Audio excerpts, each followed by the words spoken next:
All right, morning wake up back your way, and on the economic side of things, a number of interesting items released out there. If you want to, if you want to do the economic indicator, the Wall Street Journal kind of show, you can, we could do that every hour of every day right through the week. We don't do that, but we do highlight certain things. There was good news in the yardstick. The measurement, gross domestic product, was revised higher, third quarter here in the United States. GDP increasing at an annual rate of 2.1%. That was good news. And the news came out on Friday. In terms of jobs added for the month of November, 211,000. And the unemployment rate was expected to come in at 5%, hold steady. It held steady at exactly 5%. So where does that put us? Where does that leave us as we count down not just the weeks, but just a few days, literally, left here in the year 2015, quarter number 4. Let's visit with financial strategist Clark Hodges, put things into perspective as it appears to consumers out there, you and me. Good morning, Clark. Good morning. How you doing today? I'm doing all right. So reason for optimism, reason at all for pessimism, or is this more like holding serve on the tennis court? Well, it's a little bit of hold and serve, but there's also a little bit of optimism because we're sitting on the doorstep of the holiday spending season. And if that comes in good, I think that'll be a real good sign and a real good boost for 2016. It is an election year, and things typically go better in an election year, stock market wise and things like that. So that means the numbers should be, fall in line as well. But 211,000 jobs is not like, wow, outstanding kind of number, but it's just been kind of the range it's been trading in, if you will, for a while. So a little bit of ho-hum, but also a little bit of optimism. And then, of course, we haven't seen the residual yet of any seasonal / buying season, retail season hiring that goes on, and that will come later. That'll come after the first of the year. What when you see it, and we've approached that topic from the retailer standpoint here in Michigan, and their optimism, which is guarded optimism. I think that's the way I would put it. In the reports that come out vis-a the Fed in Chicago, are you seeing that same vibe nationwide? It's optimistic but guarded. Yeah, exactly what I would call it, optimistic but guarded, because for some reason, the savings that people have realized in gasoline prices, which really does probably affect almost every family to some extent Sure. in the country, for some reason, that money has not worked its way back into consumer spending in a big way. And you think, well, if it's going to happen, maybe Christmas will be when it does start to happen, because we're sitting on a year now of gasoline prices hovering around 2.25 or below, and that's a substantial end of the month savings for a lot of people. And I just especially at the lower, especially at the lower end of the Right. income spectrum. Right. So you would think if people have been doing the right thing all year, saving and paying off debt, if you will, then they're going to part with their money a little bit for Christmas and, make it a good one for the kids. So I think that could happen. I don't know if it will, but I think it could happen.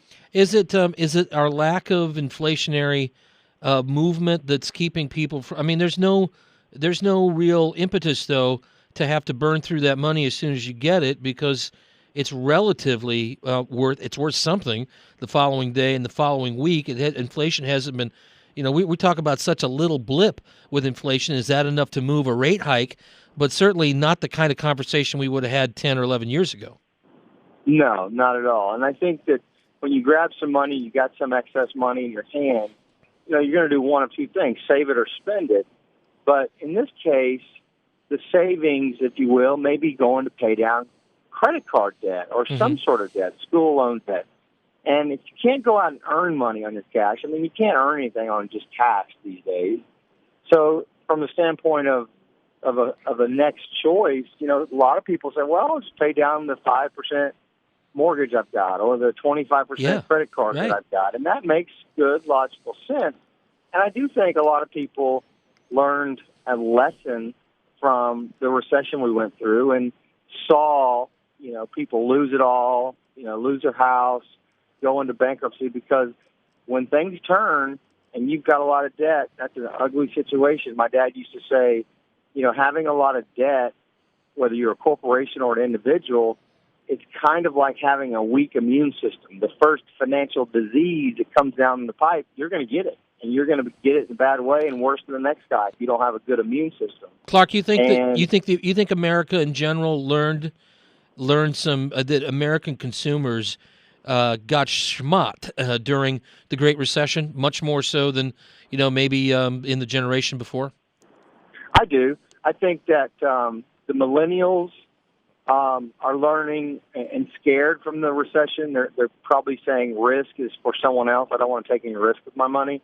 And I think the baby boomers said, hey, I only got so much of this stuff coming through my hands for the rest of my life. I need to be real prudent with it, and I don't want to go through something like that again, because they spent a lot of time saving money and putting money aside, and then they saw in the blink of an eye it went away. What are you telling millennials, though, right now? Because, that mindset you just described is the opposite probably of what they should have. This is the point in life when they could take some great financial risk, and if they don't pan out, dust yourself off and start fresh. Right. No, millennials need to hear that risk is not a bad thing. Yeah. They need to understand that you don't need to run from risk. You need to assess the risk and understand what is risky and what is not so risky. And my grandfather, who lived through the Great Depression, was very risk-averse his whole life, and it's because he went through that. And you don't want a generation of people saying to themselves, I'm just going to take this money that I'm earning, put it in the mattress, and I don't want to take any chances. You have to beat inflation with your investment. Inflation is not an issue right now, but at some point, your $10,000 in 2015 won't buy as much as it will in 2025 and 2035. It's just not going to buy as much because inflation is going to come back. Clark, where do we find you online? We Investing money and beating inflation. Clark, where do we find you online? HodgesCapital.com. Great place to go. It's HODGES Capital, and capital with an A.com. Clark Hodges, financial strategist. Appreciate you coming here and discussing kind of a wide range with us. And we don't talk to you before the holiday. You have a great one, my friend. You too. Two more coming up. This is the Morning Wake Up. Don't go away. 1320 WILS.